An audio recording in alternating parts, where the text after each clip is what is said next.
Okay, everybody, let's welcome Patrick Reed from 4Aces GC, the solo clubhouse leader at 5 under.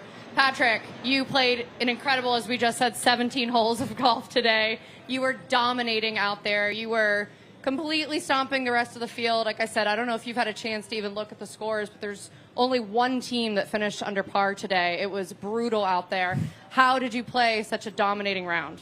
It was just steady golf. I was driving it well and felt like I had pretty good control of my irons, and really at the end of the day the putter was working. Starting on the back nine there and be able to knock it on the green there on 10 and 2 to kind of have a stress-free 2-putt birdie to start the round always helps. And then I go and miss the green on 11, but able to get it up and down on there. And from that point on, I think my next missed green would have been 3. So to play the back nine and hit that many greens and just kind of giving myself opportunities, whether they're good ranges or even long ways away. Not having a chip around this place makes it easy, so I felt like I had a lot of control of the golf ball, and to be able get up and down on any time I did miss a green, except there on obviously the last. But it's just trying to plot myself around this place. I know how hard this place can get. I mean, when the wind blows here, it's nerve-wracking. I mean, you get out there and you get a gust, and it seems like the wind kind of switches directions a couple times while you're out there, and you just have to stay committed to what you're doing and hit quality golf shots and hit the ball solid, and I was able to kind of do that today. So it looks like the wind forecast for the rest of the weekend is going to be pretty similar. Yeah. Does that make you nervous heading into the weekend? You have the same strategy that you had today. Any key learnings heading into the weekend? Yeah, don't hit it pin high left on 9. That's not a good spot, but that's what I learned today. The biggest thing, though, is, just go out and play steady golf. With the wind blowing hard, you're able to kind of figure out where the wind direction is. When this place gets light and variable, that's when it gets tricky to figure out the yardages and figure out what the ball's playing. But, with how the wind's going to keep on pumping, that just means you have to hit the ball solid, make sure your course management's locked in, and I feel like we have a good game plan. And if you hit quality golf shots, give yourself opportunities, you're going to make some. So that's the biggest thing, is kind of go out there and give myself chances. The 4Aces obviously have had a lot of success here at the Blue Monster before. You guys are currently in second place at even par. The Crushers are the only team ahead of you at 2 under. Dustin had a great day today as well. Do you think the 4Aces can make a return to glory this week? Nice, well, you too.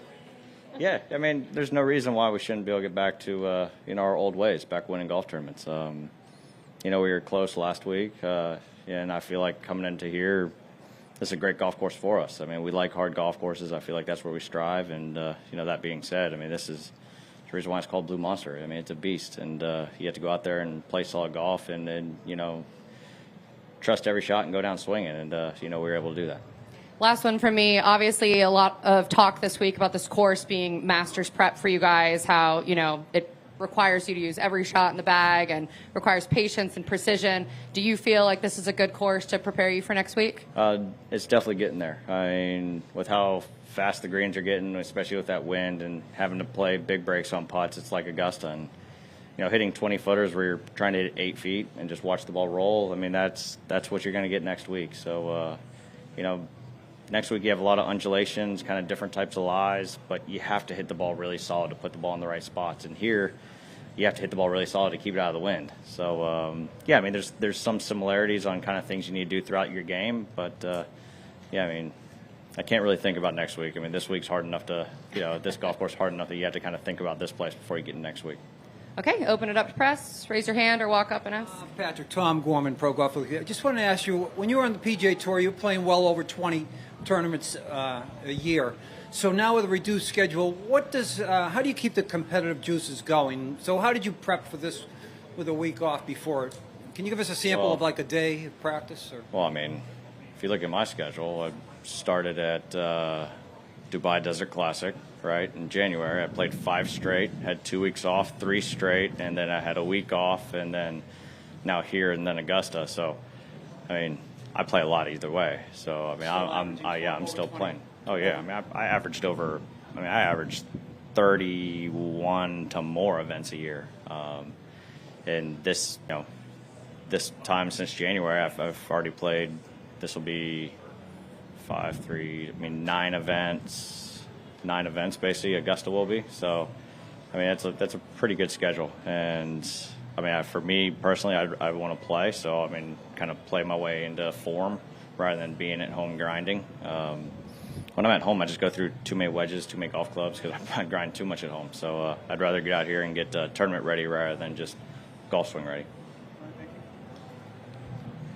Patrick, it's hard to imagine that this is the first time you've had the solo lead in a LIV golf event. When you first started out, I think your second start at Bedminster, you had the lead, shared the lead with Stenson. Did you feel like this is coming, especially the form that you've showed lately? Yeah, no, my golf game feels solid.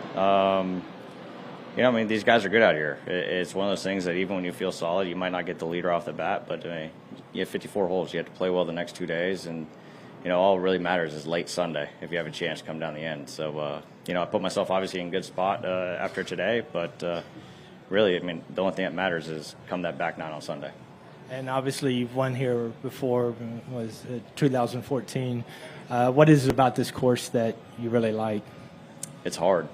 You have to hit golf shots. It's hard. You can't really just sit there, and you have to think your way around this place. The greens are only going to get firmer and faster like they do every time we play here. And, you know, that being said, it's going to require putting the ball in the right spots, having control of the golf ball. And if you get out of position, you have to have some creativity with short game. And, you know, I feel like with that type of game, that's kind of a course I like. I mean, I don't like ones that you have to go out and shoot 30 under par. I'd rather ones you have to go out and grind and, you know, go out and, you know, a couple under par is a good score a day.